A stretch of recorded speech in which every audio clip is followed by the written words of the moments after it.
À, Dola banja zange dobra sho zange choda toge jono janju Bagi jinzo gebe azonam ge dola banja zange dobra sho zange choda toge jono janju Bagi jinzo gebe azonam ge dola banja zange dobra sho ma Dunga tantuma ge gendanda ge dunga me bende wana me dawa Yeni canange dandare danyam lannabre görce amanım karanyam bezim canım cende vatan deve gödan deve dunga dunga gibi. Dunga mepete vatan mendava gecengene canange dandare danyam lannabre görce amanım malaca.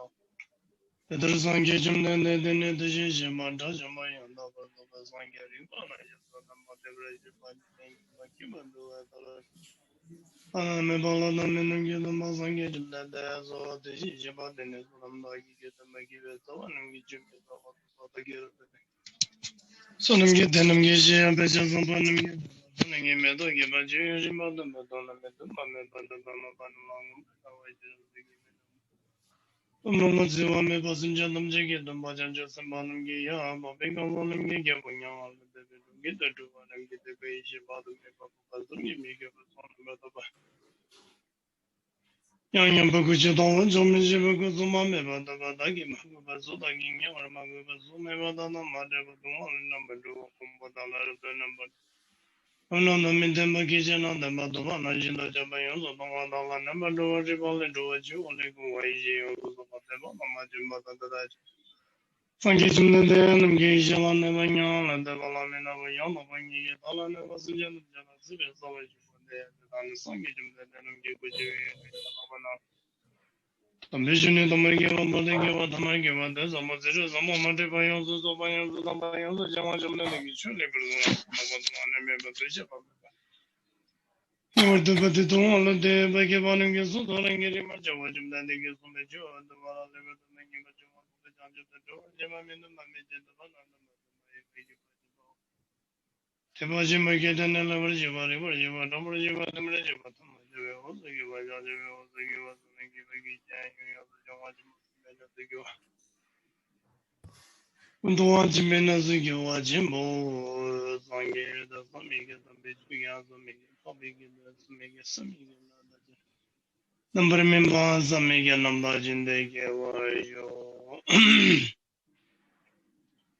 or gange do zinge zone da wa dam je bongwe je da bejune do ba godam de na chaza lo gombo da de wa da do me ngi chona zige da da shige ona zige do chungi na ma je ja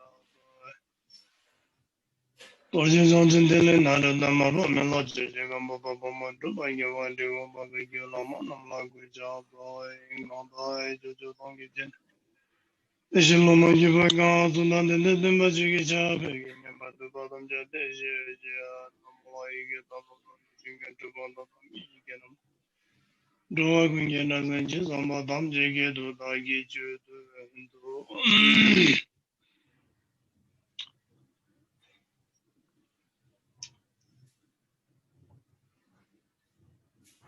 So, good evening, everyone. Thầy xin chào tất cả quý vị đạo hữu. So, first of all, I would like to welcome you all on to participate this teaching session. So this evening, I'm going to teach about the technique of the meditation to concentrate one's mind, to have a right concentration, so that you can practice and purify your mind through the meditation. So it is one of the very important part for the purification of the mind.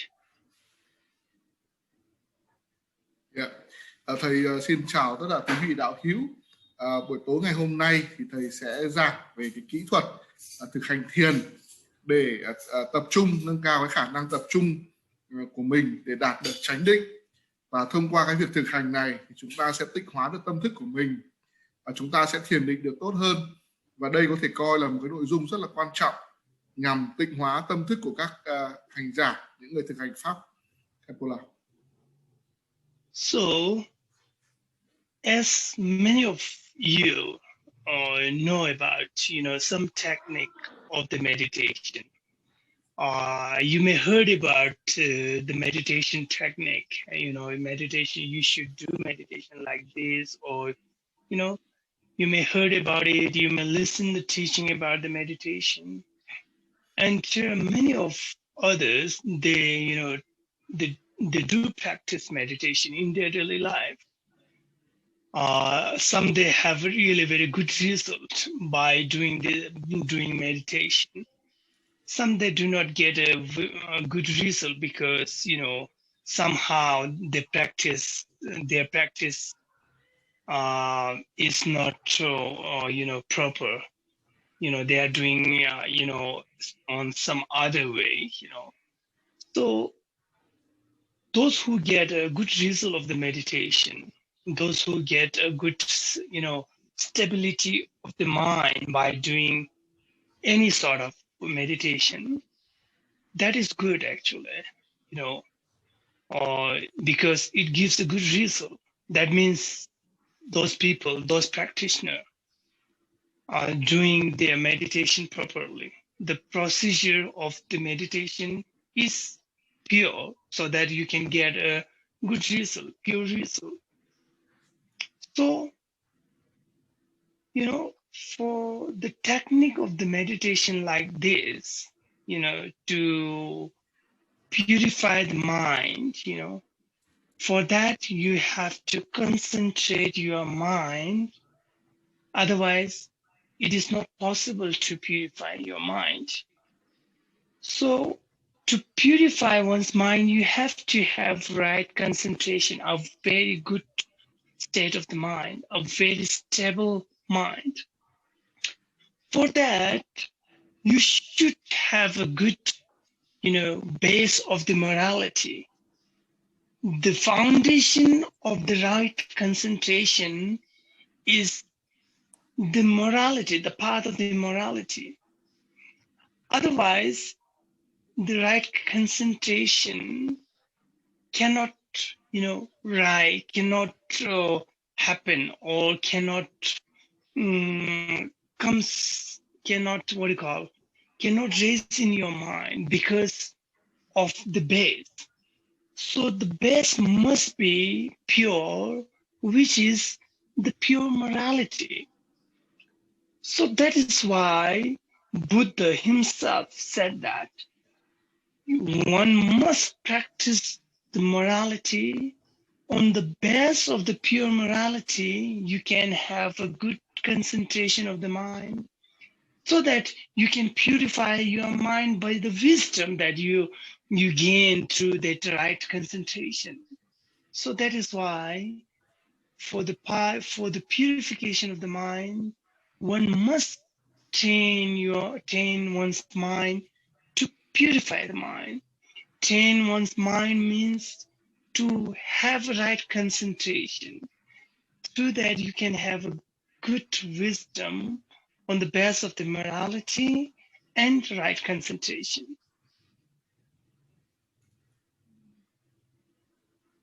Khenpo.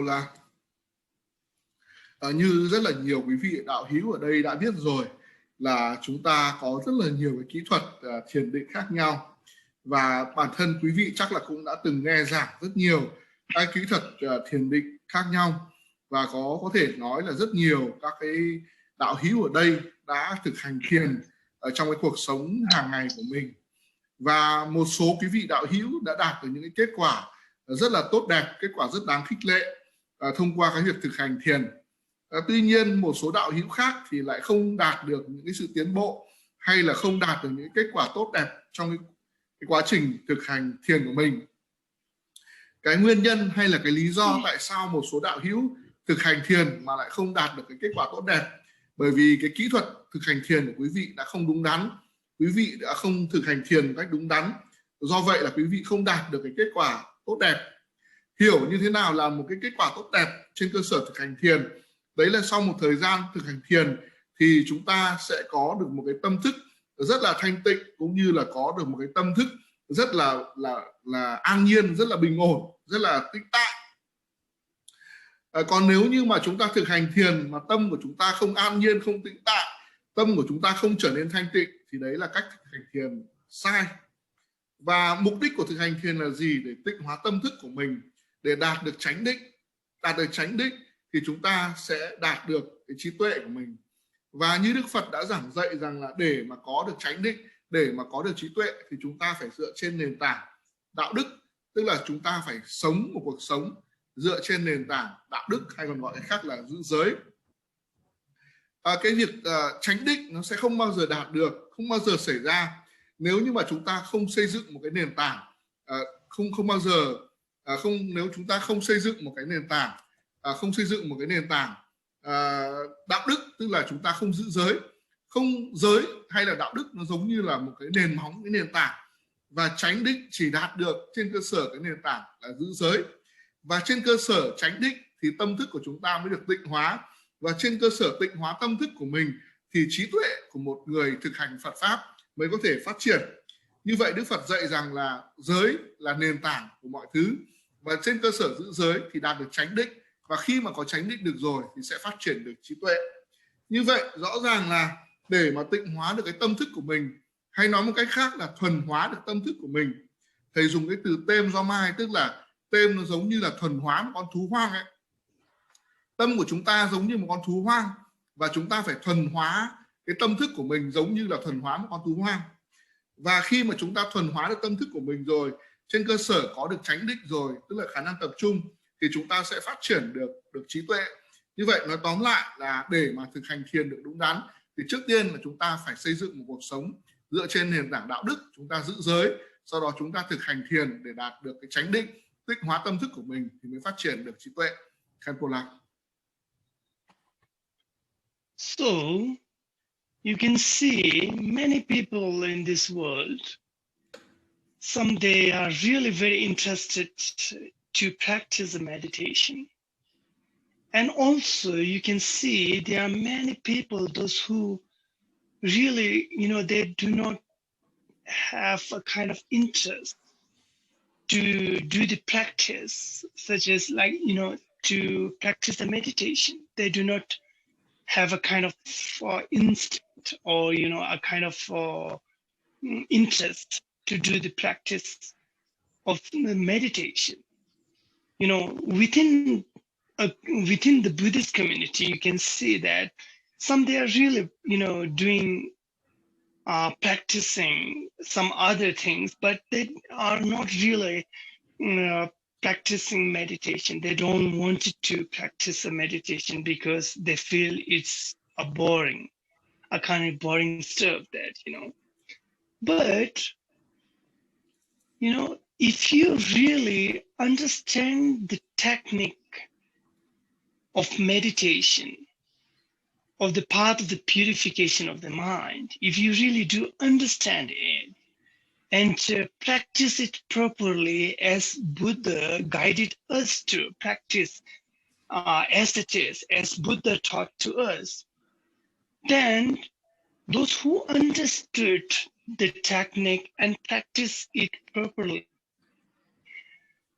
they really get a good result because of the proper practice, because their daily practice of the meditation. So their mind, the stability of their mind, and also the procedure of the purification of the mind become very strong, become very, a kind of improved. It takes time to improve. It takes time to improve your wisdom. It takes time to develop the wisdom through the meditation. But there's, if you practice it properly, then you will get a kind of result. You will experience that result within, that this meditation is, it's purifying your mind. You will experience by yourself. You will experience that when you practice it day by day, you will feel or you will experience directly that, oh, my mind becomes stable now because of this practice.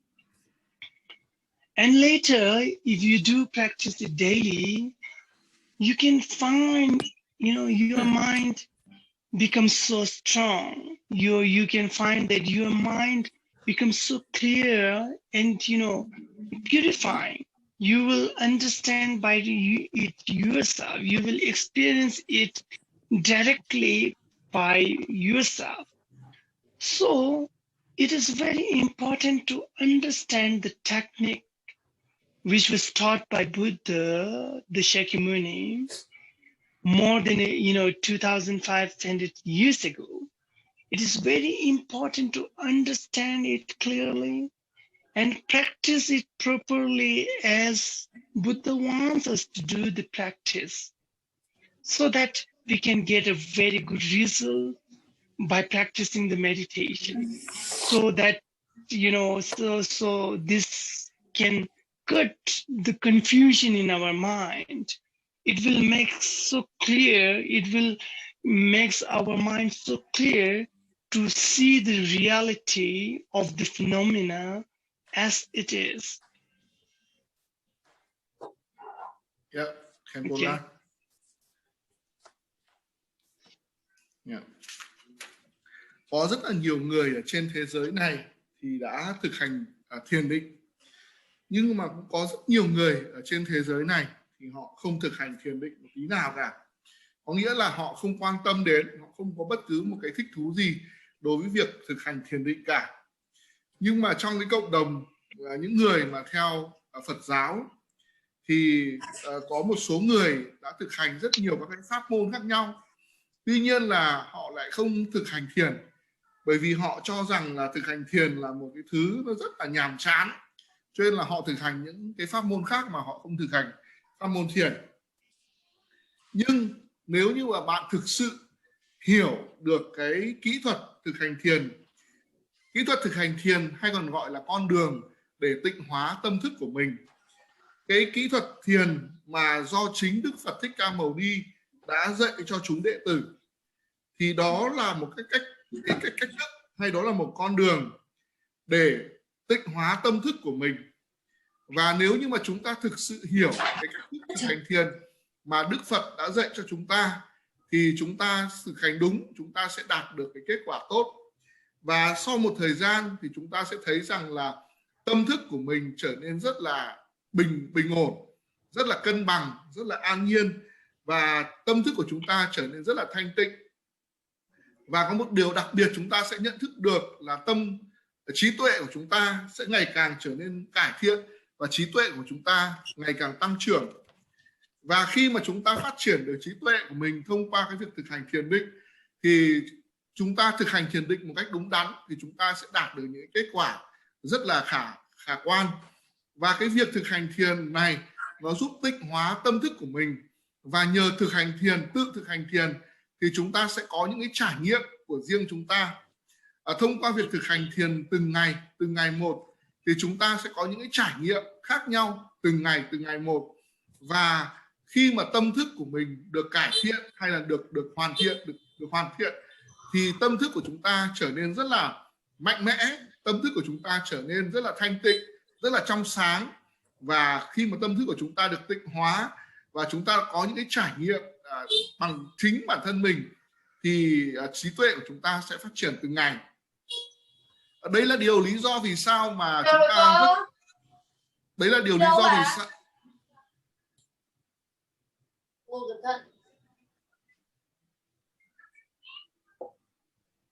ban tổ chức đề nghị là mute cái đạo hữu có tên là 503 Nguyễn Hòa gì đó. Khi mà chúng ta hiểu đúng cái kỹ thuật này, thì đây là một cái kỹ thuật mà do Đức Phật dạy cho chúng đệ tử hơn 2.500 năm trước đây. Thì nhờ thực hành cái kỹ thuật này một cách đúng đắn, đúng như là Đức Phật đã dạy chúng ta, thì chúng ta sẽ đạt được những cái kết quả tốt, và chúng ta sẽ cắt đứt được những cái sự hiểu lầm, hiểu sai lạc về trong tâm thức của mình. Và khi đó thì tâm thức của chúng ta sẽ trở nên rất là trong sáng, và chúng ta sẽ nhận thức được cái sự thật chân lý khách quan, và như là đúng như là sự thật hiện tượng, đúng như là nó là như vậy, nó là như thế. Khenpo. So, as I mentioned in a previous session of the meditation, that there are many kinds of technique. There are many kind of meditation. You can heard about, I mean, you may heard about that techniques, like, some meditation there, when they do the meditation, the object of the meditation is, a kind of external phenomena, such as like, some they chose to do meditation on a flower, or some some they use object of the meditation is like a external phenomena. But here Buddha emphasizes, when he teaches the Anapana meditation, which we also call the Shamatha meditation, but when he teaches the meditation of the Anapana, means, breathing in and out, to concentrate on the breath, breathing in, concentrating on, breathing in. Breathing out, observe that your breathing is, your breath is out, going out, coming in, going out. So here you use your breath to the object of the meditation, object of the right concentration. Breathe in and breathe out. You have to observe when you breathe in, you understand that you're breathing in. You're concentrating on that breath. As as I mentioned, that some meditation, they use the external object for the meditation.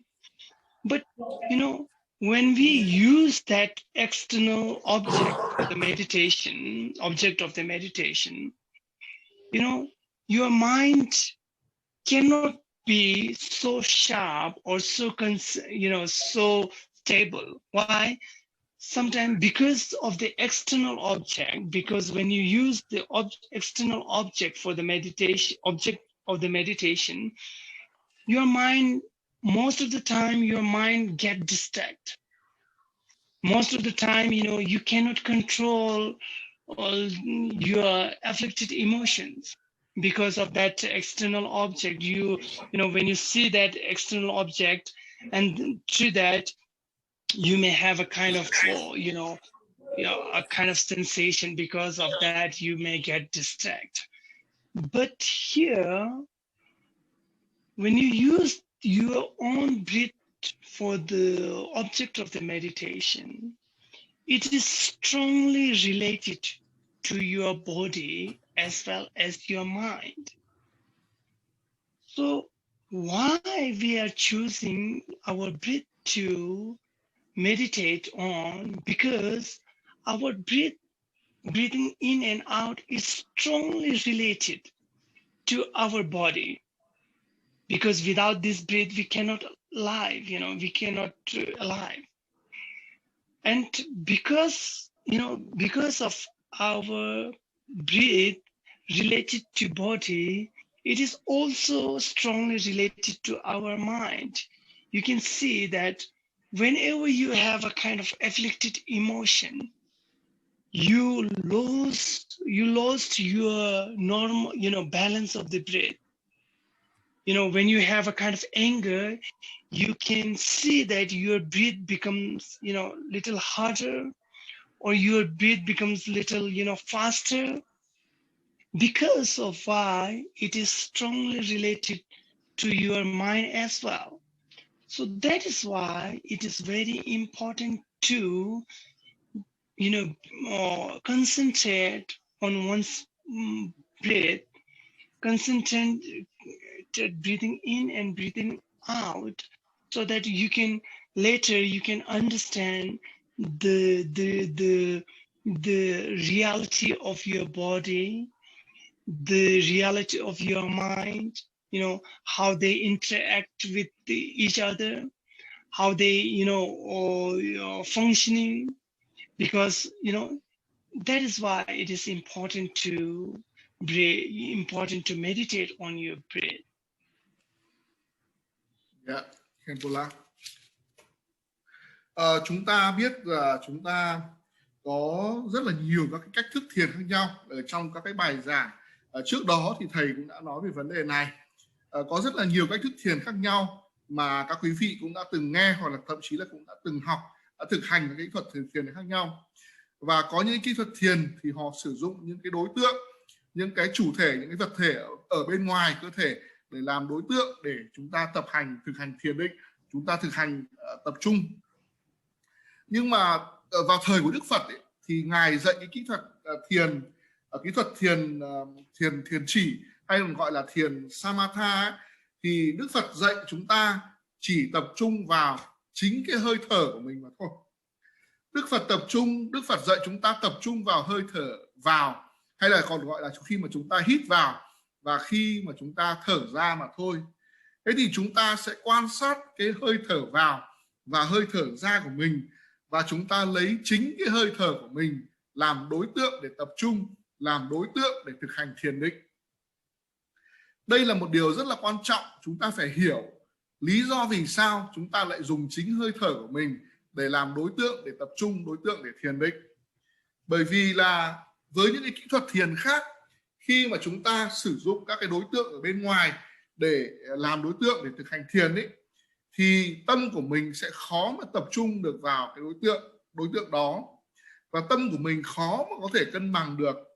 Bởi vì cái đối tượng ở bên ngoài đấy của tâm ấy, thì tâm của chúng ta luôn luôn bị sao nhãng, bị xáo động, và chúng ta sẽ không thể kiểm soát được những cái cảm xúc gọi là cảm xúc tiêu cực của chúng ta xuất hiện khi mà chúng ta thực hành thiền với một cái đối tượng ở bên ngoài. Bởi vì tâm của chúng ta thì nó luôn luôn dễ dàng bị xáo động bởi những cảm xúc của cơ thể của chúng ta.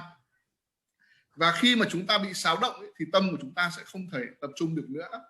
Do vậy ở đây là chúng ta sử dụng một cái kỹ thuật thiền, mà kỹ thuật này thì do chính là Đức Phật dạy cho chúng ta, gọi là kỹ thuật thiền chỉ.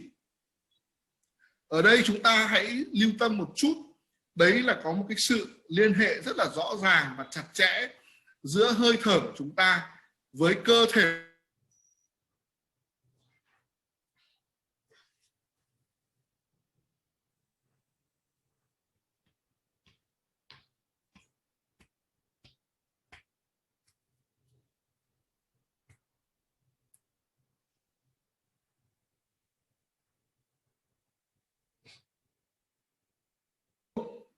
Can you hear me? Oh yes, now I can hear you. Suddenly, I suddenly lost the connection. Oh, okay. Yeah, you can hear me now? Yes, I can. Yeah, I can continue là khi mà chúng ta tập trung vào hơi thở của mình ấy, thì chúng ta sẽ cảm nhận thấy rất là rõ, bởi vì là chúng ta không thể nào mà ngừng thở được. Bởi vì chừng nào mà chúng ta ngừng thở thì chừng đó chúng ta sẽ không còn sống được nữa. Do vậy là hơi thở nó trực tiếp liên quan đến thân và liên quan đến tâm của chúng ta. Mỗi khi mà chúng ta thở vào và chúng ta thở ra thì chúng ta đều cảm nhận rất rõ những cái cảm xúc của cơ thể của mình, trên cơ thể của mình. Và đồng thời là chúng ta cũng có thể nhận thấy rất rõ là mỗi một hơi thở vào và hơi thở ra của chúng ta nó liên quan đến tâm thức của chúng ta như thế nào. Lấy một ví dụ, chẳng hạn như khi mà chúng ta bất chợt nổi một cơn sân giận, nổi một cơn tức giận lên, thì ngay lập tức khi đó thì hơi thở của chúng ta sẽ rất là nhanh, sẽ rất là mạnh và sẽ rất là dồn dập. Thì như vậy là khi mà tâm sân khởi lên thì hơi thở cũng nhanh, mạnh và dồn dập. Như vậy chúng ta có thể thấy là khi mà cơ thể của chúng ta nó tiếp xúc với một cái cảm xúc, nó phát sinh một cảm xúc tiêu cực, thì tâm sân nổi lên thì ngay lập tức là hơi thở bị rối loạn, hơi thở trở nên nhanh, mạnh và dồn dập hơn. Như vậy chúng ta có thể nhận thấy rất rõ là hơi thở của chúng ta nó trực tiếp liên quan đến thân và liên quan đến tâm của chúng ta. Như vậy là thân và tâm của chúng ta không tách rời cái nhịp đập của hơi thở của chúng ta. Như vậy thì nếu như mà chúng ta loại bỏ được những cái cảm xúc tiêu cực của cơ thể của mình, tâm của chúng ta tập trung được, thì chúng ta sẽ có một cái cuộc sống rất là cân bằng, tâm của chúng ta rất là thăng bằng. Và khi đó thì tâm của chúng ta thăng bằng thì chúng ta sẽ tịnh hóa được tâm thức của mình. Và như vậy thì điều rất là quan trọng ở đây là chúng ta phải luôn luôn ý thức được rằng là hơi thở vào và hơi thở của chúng ta nó liên quan trực tiếp đến thân và tâm của chúng ta. Và nhờ hiểu rõ cái mối liên hệ giữa hơi thở và thân tâm như thế này thì chúng ta sẽ thấy được cái mối quan hệ đó quan trọng như thế nào, và chúng ta sẽ thấy được sự tương tác của thân với tâm của chúng ta với những cảm xúc ở bên ngoài, và hiểu được các chức năng của các bộ phận ở trên cơ thể của chúng ta từ thân đến tâm nó hoạt động như thế nào. Và qua đó thì chúng ta hiểu được lý do vì sao Đức Phật lại lấy cái hơi thở của chính chúng ta để làm đối tượng để thực hành thiền định. Khenpo La. So, most importantly, the purpose of the meditation, of the path of the purification is to experience the reality, experience the truth of the surface level to the subtlest level. Without experiencing this kind of, truth of the surface and the subtlest and the ultimate truth, we cannot able to get out, or we cannot able to uproot it, the afflicted emotion. Because all this afflicted emotion comes through our ignorance. We do not know much about the reality, the truth of the physical or the body. We do not know much about the reality of the mind. So the purpose of the meditation, like, right concentration and the right wisdom, and the foundation of that is the morality, the path of the morality. So when you practice this kind of purest path, you can able to experience the truth of your body and mind from the surface level to the subtlest level. The purpose of this meditation is to understand the reality of yourself, so that you can directly experience the truth of your body and mind, and so you can cut the root of the ignorance. We have a lot of ignorance about our body, this physical body. We have a lot of ignorance about our mind, and also the four part of the mind, as well as there are a lot of other mind. So we do not know much about it. Yeah, intellectually we can say that, oh, I know this, I know that, and this kind of body we have, in this body we have this kind of limbs and all these things. Intellectually we know about it, but experientially we know nothing about it. We have a few things that we can experience our body, but inside of our body there's a lot of other things, which is functioning by itself, because constantly it is changing by itself without knowing of these things. We do not know, it is constantly changing. So to understand or to experience that level of the ultimate truth, one must first train one mind to able to see the reality as it is, to able to directly experience this truth. Firstly, when you do this meditation as a beginner, you understand or you feel you are breathing in and you are breathing out. You are feeling, you are directly experiencing, which is truth of the present moment. So this is very, a very surface, grossest level of the truth actually. But you are experiencing it directly. You are not intellectualizing it. You are experiencing by yourself. So that is the grossest level of the truth. Once you do this practice regularly, because of this practice, your mind becomes sharper, your mind becomes so clear, then you can experience the next level, little subtlest of the reality than that. So that is the procedure of this practice. It will clear your mind from the surface level, so that you can after that you can practice the vipassana. For that, you must have a right concentration.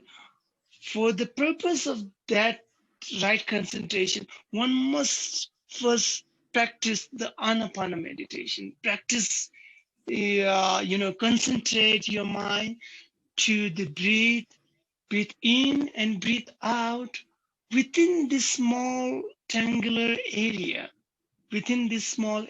so that you can feel, you can experience the breathe in and breathe out without distracting your mind.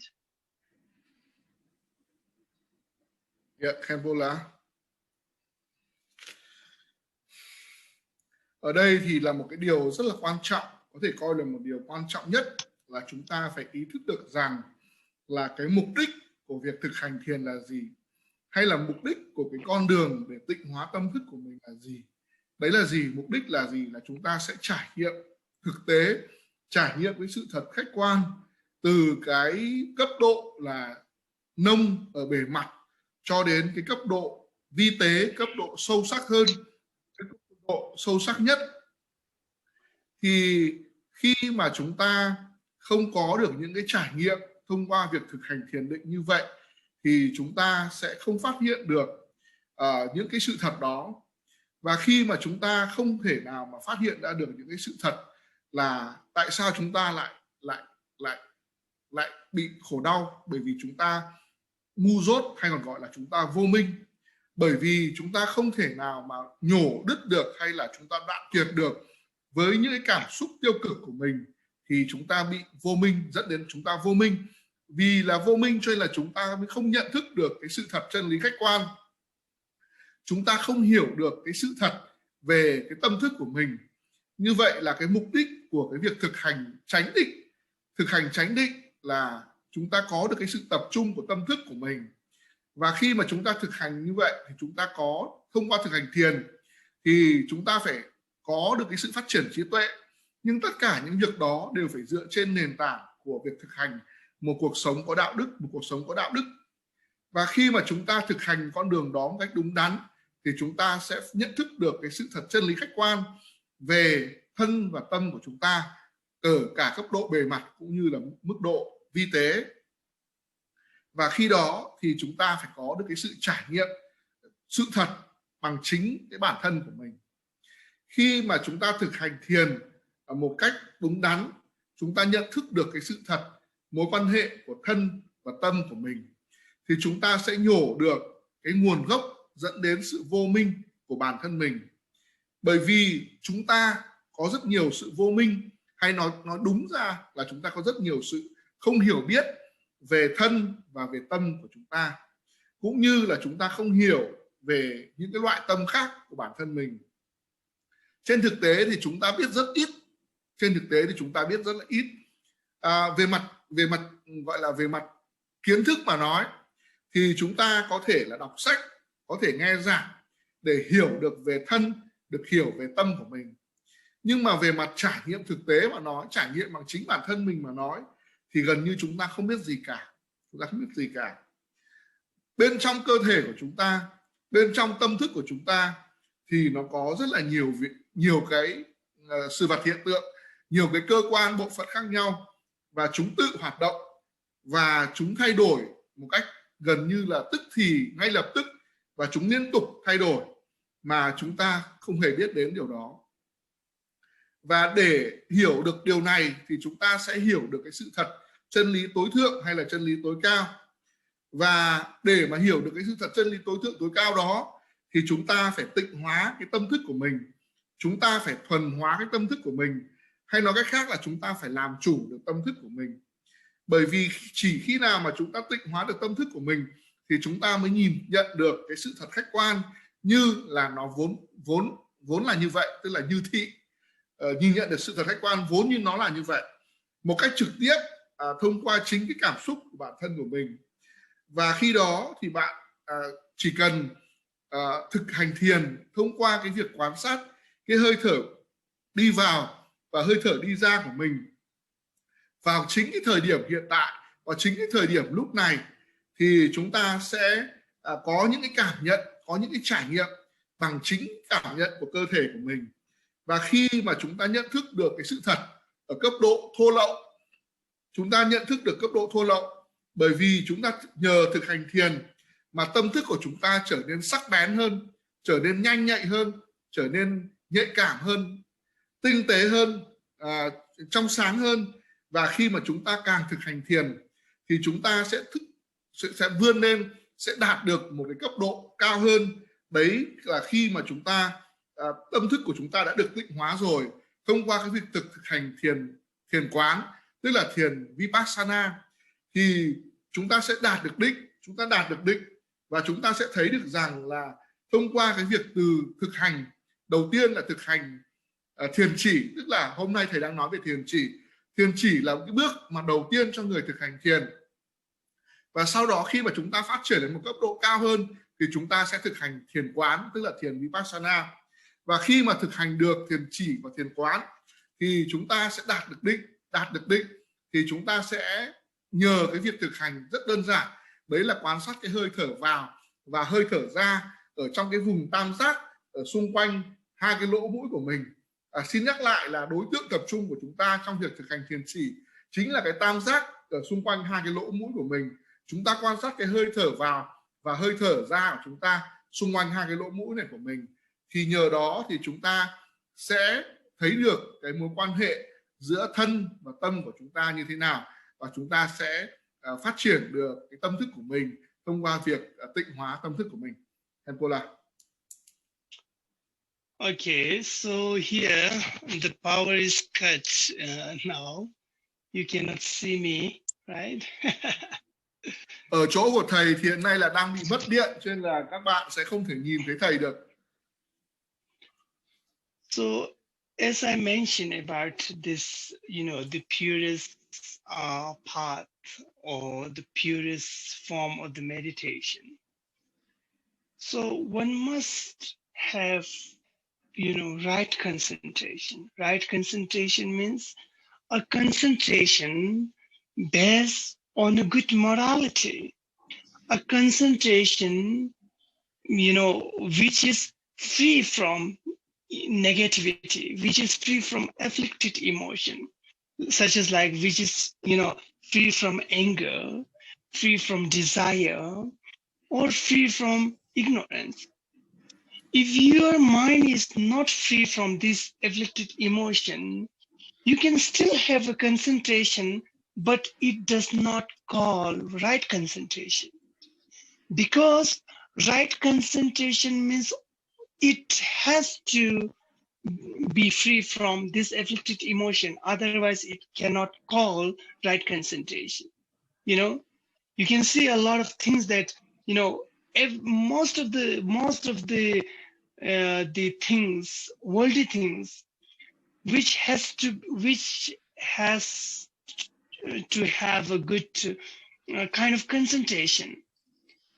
But it does not call right concentration, because most of that, worldly concentration is based on desire or anger or ignorance, So because of that, so when you practice this right concentration, one mind must free from all these negativities.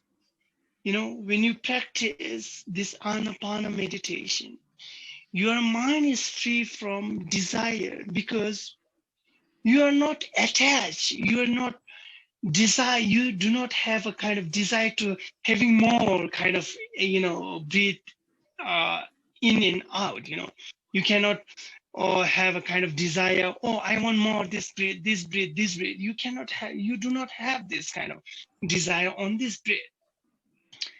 In the meantime, when you practice this Anapana meditation, your mind is free from anger, because you do not have an anger on this, breath. You cannot say that, I'm angry on this, If you have anger at the meantime, it doesn't call right concentration.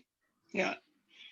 At the meantime, when you practice Anapana breathing in, observing breathing in and breathing out without distract your mind to outer phenomena, your mind is not involving any kind of ignorance, because your mind is full of awareness, because now you have a kind of awareness on this breath. You are breathing in, and you are aware that you are breathing in. When you breathe out, you are aware that you are breathing out. So your mind is free from desire, free from anger, free from ignorance as well.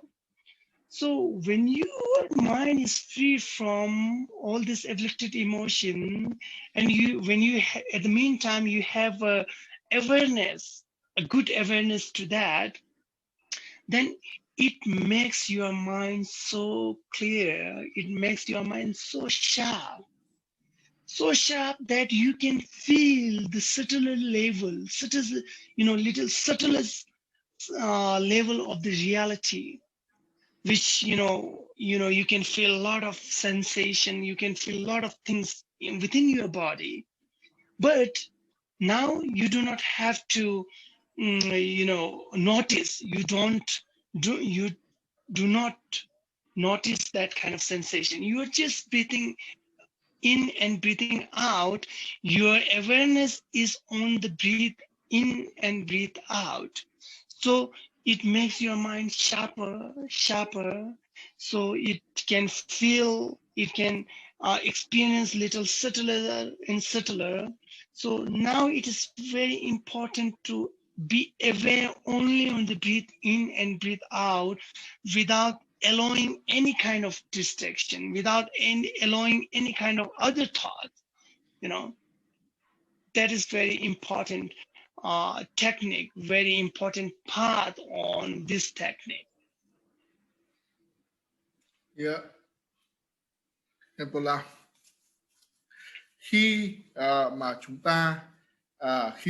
ta thực hành thiền với một cái con đường rất là tịnh hóa, rất là thanh tịnh như vậy, thì chúng ta cần phải thực hành chánh định. Chúng ta phải thực hành chánh định. Thế nào là chánh định? Chánh định tức là một sự tập trung dựa trên nền tảng của đạo đức, nền tảng của giới. Khi mà chúng ta thực hành tập trung như vậy, thì tâm thức của chúng ta hoàn toàn là không còn những cái cảm xúc tiêu cực nữa, chẳng hạn như là những cái ham muốn, những cái tham cầu, những cái sự sân giận, những cái sự tức giận, hay những sự vô minh, sự ngu si sẽ không còn nữa. Và khi mà chúng ta thực hành thiền như vậy, thì khi mà chúng ta không còn những cái cảm xúc tham, sân, si như vậy, thì chúng ta sẽ đạt được chánh định. Nhưng mà trên thực tế thì có rất nhiều cái việc thực hành thiền Thực hành thiền tức là thực hành tập trung, nhưng mà không được gọi là chánh định. Xin nói lại cho rõ cái ý ở chỗ này. Tức là trong cuộc đời của chúng ta, trong cuộc sống của chúng ta, có rất nhiều lúc mà chúng ta tập trung, thậm chí là tập trung rất là cao độ, nhưng không phải là chánh định. Không phải là chánh định. Bởi vì chừng nào mà chúng ta không thoát khỏi tham sân si, thì chừng đó cái sự tập trung của chúng ta nó sẽ không giúp cho chúng ta phát triển được trí tuệ của mình. Bởi vì trong cuộc sống ấy, thì có quá nhiều thứ làm cho chúng ta tập trung, nhưng mà sự tập trung đó với những cái ham muốn, với cái sự tức giận, thì cái sự tập trung đó nó không phải là chánh định và nó không giúp cho chúng ta phát triển trí tuệ. Ở đây quý vị chắc còn nhớ cái ví dụ của thầy lần trước, thầy đã lấy ví dụ về một người là bắn tỉa, một người bắn tỉa. Thì một cái người mà gọi là xạ thủ bắn tỉa, thì cái người đấy có khả năng tập trung rất là cao, khả năng giữ tập trung rất là lâu và rất là cao. Nhưng cái sự tập trung của người gọi là kẻ xạ thủ bắn tỉa không thể gọi là chánh định được. Bởi vì cái sự tập trung của kẻ xạ thủ đấy là để làm hại người khác, để làm hại người khác, thì đấy không gọi là chánh định. Bởi vì chánh định chỉ có được khi mà chúng ta thực hành giữ giới, thực hành đạo đức, chúng ta không có tham sân si nữa, thì chúng ta mới đạt được chánh định. Và cái tâm thức của chúng ta nó hoàn toàn là không còn những cái cảm xúc, nó không bị tác động bởi những cảm xúc tiêu cực nữa, thì tâm lúc đấy không còn những cái tham muốn, những cái mong cầu, những cái vọng tưởng, những cái sự vô minh nữa. Khi đó tâm thức của chúng ta chỉ tập trung vào cái hơi thở vào và hơi thở ra của chúng ta thôi. Và tâm thức của chúng ta không còn nghĩ đến một cái gì khác ngoài cái việc tập trung vào hơi thở của chúng ta thôi. Trong khi đó thì nhờ cái việc thực hành thiền chỉ như vậy, thì tâm của chúng ta sẽ không còn những cái cảm giác sân giận, không còn cảm giác bực tức, không còn những cái cảm giác tiêu cực nữa, thì chúng ta sẽ đạt được chánh định. Và đồng thời khi mà chúng ta quan sát cái hơi thở vào và hơi thở của chúng ta thì chúng ta sẽ không bị tác động, không bị xáo động tâm bởi những cái hiện tượng ở bên ngoài. Chúng ta không còn cái sự vô minh nữa. Tâm thức của chúng ta lúc đấy hoàn toàn chỉ tập trung vào hơi thở vào và hơi thở ra của mình thôi. Tâm của chúng ta lúc đấy hoàn toàn không còn sự sân giận, sự vô minh, sự ham muốn nữa. Và tâm của chúng ta hoàn toàn là không còn những cái cảm xúc tiêu cực nữa. Và khi đó tâm của chúng ta trở nên rất là thanh tịnh, rất là trong sáng và rất là sắc nét, rất là sắc sảo. Và khi tâm đã trở nên rất là sắc sảo như vậy, thì chúng ta có thể cảm nhận được tất cả những cái sự thật, dù đó là sự thật rất là nhỏ bé, sự thật rất là vi tế, thì chúng ta cũng có thể cảm nhận được. Và khi đó thì chúng ta cũng có thể cảm nhận được tất cả những cái cảm xúc, tất cả những cái gọi là cảm thọ nhỏ bé nhất ở trong cơ thể của mình. Nhưng mà chúng ta không bị tác động, bị sao nhãng bởi những cái cảm xúc đó. Bởi vì lúc đó tâm của chúng ta chỉ còn tập trung vào hơi thở vào và hơi thở ra của chúng ta thôi. Và tâm của chúng ta ngày càng trở nên sắc bén hơn, càng ngày càng sắc bén hơn, thì chúng ta sẽ cảm nhận được tất cả những cái sự vi tế, những cái sự sự thật nhỏ bé nhất. Chúng ta ý thức được thông qua việc quan sát, tập trung vào cái hơi thở vào và hơi thở ra của mình, mà không bị bất cứ một cái cảm xúc bên ngoài nào làm cho xáo trộn. Thì đây là một cái điều rất là quan trọng, là một cái phần rất là quan trọng của kỹ thuật thiền chỉ để tịnh hóa tâm thức của mình. Khenpo. So everyone in this world or everyone in this universe, every one of us wanted to, come out from the suffering. You can see, you can see the smallest insect to the biggest, animal, or, the biggest, you can see the biggest animal. You can see the powerless human to the powerful human, or the poorest people to, the richest people in the world. All of us wanted to be happy. That is the root,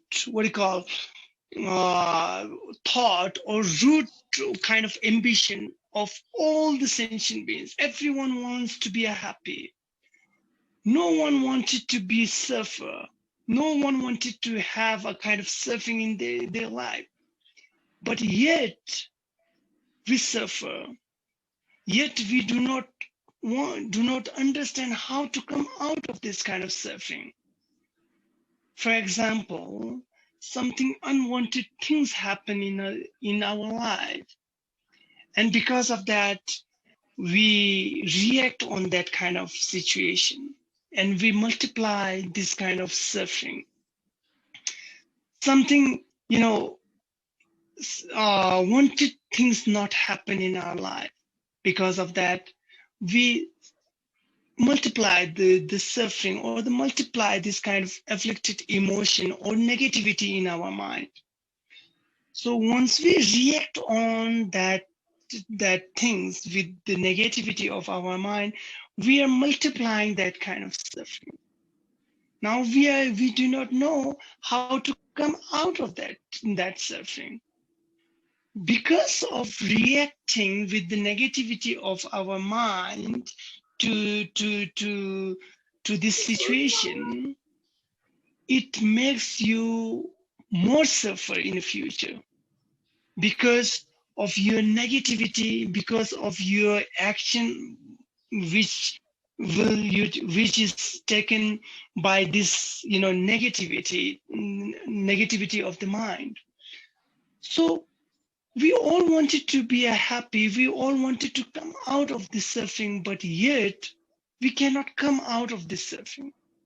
Yet we cannot have ultimate happiness. We are not really satisfied to what we have in our life. In spite of all the facilities or in spite of all the luxurious things that the rich people they have in their life, but still their suffering is much bigger compared to other beings, compared to other, those who have less wealth compared to them. So why it happened? Because external phenomena is not the real cost of the happiness. External things, it can be a means to have a good to kind of have a happiness, but this kind of happiness, it's so fragile. It can change very soon. It can change very fast. So we all wanted to be happy, but still we cannot have that kind of happiness. We all wanted to come out from the suffering, but yet we cannot come out of suffering. Why? Because we do not know the reality of this physical and the mind. How our mind react on things, how our mind have comes this kind of negativity, multiply this kind of negativities, and through that we suffer more and more. So one must understand the root cause of that suffering. For that, one must practice the morality. On the base of morality, one must practice the right concentration. So once you have that right concentration, you can go deep root level of that suffering. So once you understand that your suffering arises in this root level, then you can able to cut that root by practicing the Vipassana meditation. Without this kind of experiential meditation, one cannot come out of this suffering, these negativities. All the negativities itself is a suffering. It brings more suffering. For the result of that negativity is much more suffering, but negativity itself is a suffering. Suppose, for example, when you have anger, you can experience a kind of very hot, or what you call very unsatisfying, or something which is very unpleasant in your body. You can feel within that moment. When you have a kind of desire, a strong desire, you can see that within your body and your mind, it's so unpleasant. It is like, something chasing, or your mind is not stable. Your mind is not in a balance. So you can understand by yourself, by, directly experiencing it. So this technique will help us to calm down our mind, and it will take your mind, it will take you to the deep level of your mind where the negativity is arising. So there, when you understand that, and at the meantime, if you have a good wisdom with the equanimity of the mind, then you can able to cut that kind of root level of the negativity in your mind. So very important. This technique is very important to cut, and also, to understand the ultimate reality of our body and mind, so that you can able to experience this ultimate reality. So you can cut the root of the ignorance with this wisdom, directly experiencing wisdom. Yeah, Khenpo. Chúng ta biết rằng là tất cả mọi người ở trên cái hành tinh này, trên cái quả đất này, thì tất cả mọi người đều muốn thoát khỏi khổ đau. Chúng ta có thể thấy rằng là những cái con côn trùng, những cái con vật, dù là bé nhỏ nhất cho đến những cái con vật to nhất, cho đến những cái người mà gọi là không có bất cứ một quyền lực nào, cho đến những cái người mà có nhiều quyền lực nhất ở trên thế giới này, dù là những người nghèo khó nhất cho đến những người giàu có nhất ở trên thế giới này, thì tất cả chúng ta đều muốn hạnh phúc. Tất cả chúng ta đều không ai muốn khổ đau cả.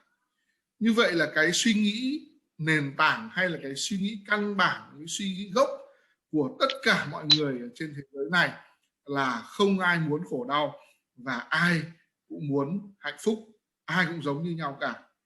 Thế nhưng chúng ta không biết con đường nào để thoát được khỏi khổ đau, và chúng ta không biết con đường nào để mà có được hạnh phúc. Và bất cứ khi nào mà có một cái sự vật, hiện tượng gì xảy ra không đúng như ý mình, không như mình mong muốn, không như mình mong cầu, thì ngay lập tức chúng ta rơi vào trạng thái khổ đau. Và cũng đồng thời ngay lập tức là tâm thức của chúng ta nó nhân lên cái sự tiêu cực lên, và trong tâm thức của mình những cái cảm xúc tiêu cực nó được nhân lên một cách rất là nhanh chóng. Và đồng thời cái khổ đau của chúng ta cũng lại nhân lên một cách rất là nhanh chóng theo cấp số nhân. Và chúng ta không biết làm thế nào để thoát khỏi cái sự đau đớn, cái sự khổ đau này. Thông qua cái việc phản ứng của tâm thức của chúng ta với những cảm xúc tiêu cực như vậy, thì chúng ta ngày càng trở nên tồi tệ hơn, và khổ đau trong tương lai của chúng ta ngày càng gia tăng thêm. Và chừng nào mà các cái cảm xúc tiêu cực nó còn tồn tại ở trong tâm thức của chúng ta, thì chừng đó chúng ta sẽ không thể hạnh phúc được, và chúng ta ngày càng khổ đau, nhưng mà chúng ta vẫn luẩn quẩn, không biết con đường nào để thoát khỏi cái khổ đau này cả. Với những người rất là giàu có, với rất nhiều người có rất nhiều tiền, thì bất chấp cái việc là họ có đầy cái tiện nghi cuộc sống vật chất, họ đầy tiền bạc giàu có, nhưng mà tâm của họ vẫn tràn đầy những sự khổ đau. Và những người giàu có thường là không hạnh phúc bằng những người mà ít hay là kém giàu có hơn mình. Tại sao vậy? Bởi vì cái sự giàu có, cái sự xa hoa bên ngoài nó có thể mang lại hạnh phúc, nhưng đó chỉ là sự hạnh phúc nhất thời, hạnh phúc tạm bợ, hạnh phúc ngắn ngủi mà thôi. Những cái vật bên ngoài như vậy nó có thể là phương tiện mang lại sự hạnh phúc trong nhất thời, trong ngắn hạn. Nhưng tất cả những sự hạnh phúc bên ngoài đó, hạnh phúc nhất thời đó, nó có thể thay đổi một cách rất là nhanh chóng, thay đổi một cách rất là không trông đợi, không thể biết được. Và tất cả chúng ta thì ai cũng phải trải qua đau khổ, tất cả chúng ta ai cũng muốn thoát khỏi khổ đau, nhưng mà làm thế nào để thoát khỏi khổ đau thì chúng ta vẫn không biết. Tại sao lại như vậy? Bởi vì tâm của chúng ta cứ liên tục phản ứng lại với những cái cảm xúc tiêu cực do cơ thể của chúng ta cảm nhận được. Và khi mà chúng ta tiếp tục phản ứng với những cảm xúc tiêu cực như vậy thì chúng ta nhân lên những cái sự tiêu cực ở trong tâm thức của mình, và chúng ta sẽ càng nhận được thêm nhiều khổ đau hơn nữa. Như vậy nguồn gốc của khổ đau ở đâu? Nguồn gốc của khổ đau chính là sự phản ứng tiêu cực của tâm thức của chúng ta đối với những cảm nhận của cơ thể của chúng ta, đối với sự vật và hiện tượng ở bên ngoài. Và khi mà chúng ta biết được cái nguồn gốc khổ đau như vậy thì chúng ta phải thực hành giới, thực hành định và thực hành tuệ. Và chỉ có thông qua con đường thực hành giới định tuệ như vậy thì chúng ta mới cảm nhận được, mới hiểu được cái nguồn gốc của khổ đau. Và thông qua cái việc thực hành thiền chỉ rồi thực hành thiền quán, tức là thiền vipassana, thì chúng ta sẽ nhận thức được cái nguồn gốc của khổ đau đó. Nếu như mà chúng ta không thực hành thiền chỉ và thực hành thiền quán thì chúng ta sẽ luôn luôn để cho tâm thức của mình nó nhân cái cảm xúc tiêu cực của tâm thức lên nhiều hơn nữa, và do vậy thì chúng ta càng khổ đau nhiều hơn. Hãy lấy một ví dụ rất là đơn giản để chúng ta hiểu cái cơ chế hoạt động của tâm thức của chúng ta như thế nào. Khi mà chúng ta nổi một cơn sân giận, chúng ta tức giận lên với một cái việc gì đó, thì ngay lập tức là cái cảm xúc ở trong cơ thể của chúng ta, là cơ thể của chúng ta nóng lên rất là nhiều, và tâm thức của chúng ta cảm thấy rất là khó chịu, cảm thấy rất là bực bội, rất là không hài lòng. Vào chính cái cảm xúc đó, khi mà chúng ta ham muốn một cái gì đó thì tâm và thân của chúng ta đều phải trải qua những cảm xúc rất là khó chịu. Chúng ta luôn luôn giống như là bị kích động và tâm của chúng ta bị mất cân bằng. Và như vậy thì chúng ta phải hiểu rằng là cái kỹ thuật thiền chỉ và thiền quán nó sẽ giúp cho chúng ta đi từ cái mức độ bề mặt nhất của tâm cho đến mức độ sâu thẳm nhất của tâm. Chúng ta hiểu được nguồn gốc, nguyên nhân dẫn đến khổ đau của chúng ta, đó là do sự phản ứng của tâm trước những cái cảm xúc tiêu cực. Và khi mà chúng ta đã hiểu được như vậy thì chúng ta phát triển được trí tuệ của chúng ta, và tâm thức của chúng ta trở nên rất là an nhiên, tự tại, rất là cân bằng. Chúng ta hiểu được cái gốc rễ dẫn đến khổ đau của chúng ta là do những cái phản ứng của tâm của chúng ta, thì chúng ta cắt đứt những cái nguồn gốc của khổ đau đó bằng cái việc là đoạn tuyệt việc phản ứng với những cảm xúc tiêu cực. Và thông qua chúng ta hiểu được cái sự thật tuyệt đối về thân và tâm của chúng ta, thông qua những cái trải nghiệm của chúng ta, thì chúng ta nhận thức được sự thật khách quan, và qua đó thì chúng ta cắt đứt được cái gốc rễ dẫn đến sự vô minh, tức là cắt đứt được những cái gốc rễ dẫn đến sự ngu dốt, và cắt đứt được cái gốc rễ dẫn đến khổ đau của chúng ta. Nhờ đó mà chúng ta trở nên trí tuệ và chúng ta trở nên hạnh phúc. Đó chính là cái mục đích, cái ý nghĩa của việc thực hành thiền chỉ và thiền quán. Khenpo La. So lastly, at the end of this teaching, I feel that we must practice together for a short time, like 10 minutes altogether. So I want you all to practice together for 10 minutes, and please notice only on this area, small within this area, concentrate, try your best to concentrate on your breathing in and breathing out. Observe without reacting with the negativity. Observe your breath with the awareness, breathing in and breathing out.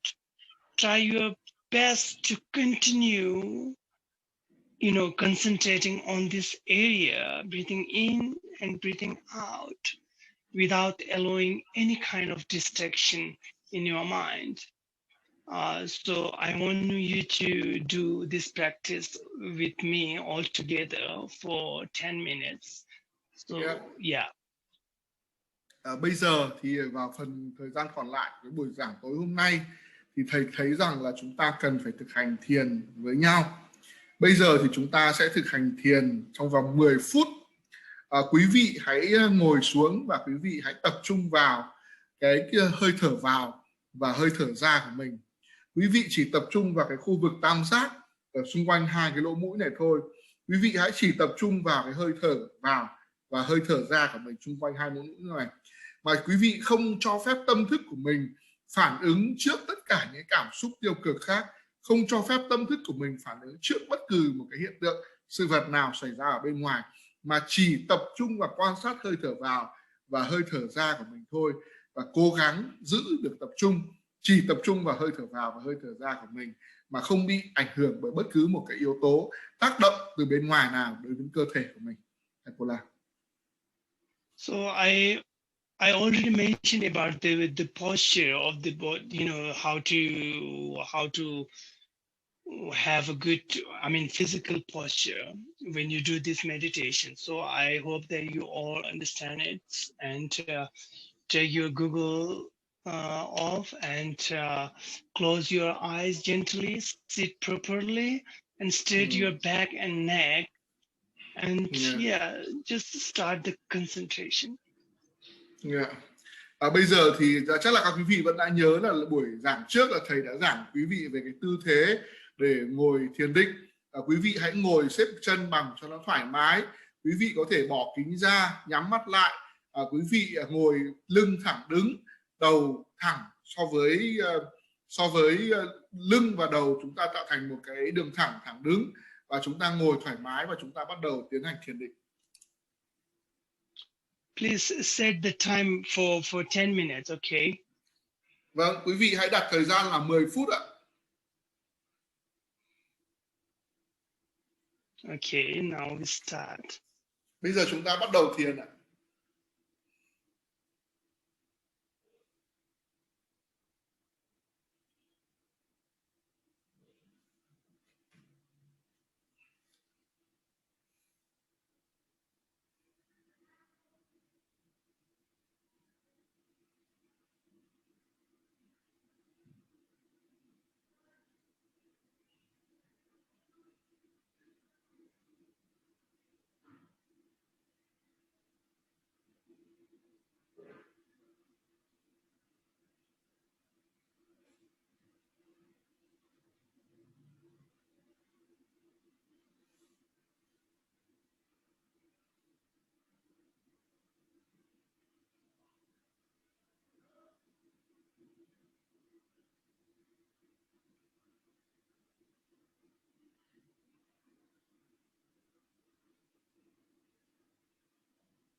Khenpo. Okay.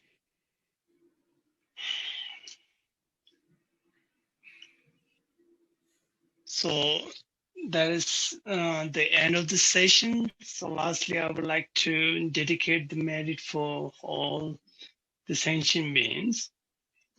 Vâng, đó là phần cuối cùng của cái buổi hôm nay. Bây giờ thì thầy sẽ hồi hướng công đức cho tất cả chúng sinh hữu tình. Sonamde tamje se banye tumne nyebe danam banje de gega na jibolondu bai. Sebe solendo ando rasho jamal bo jidar gembo na gundo zombo de ande jende de da kungi jeso nalo jingi wa de da tamje rabdu.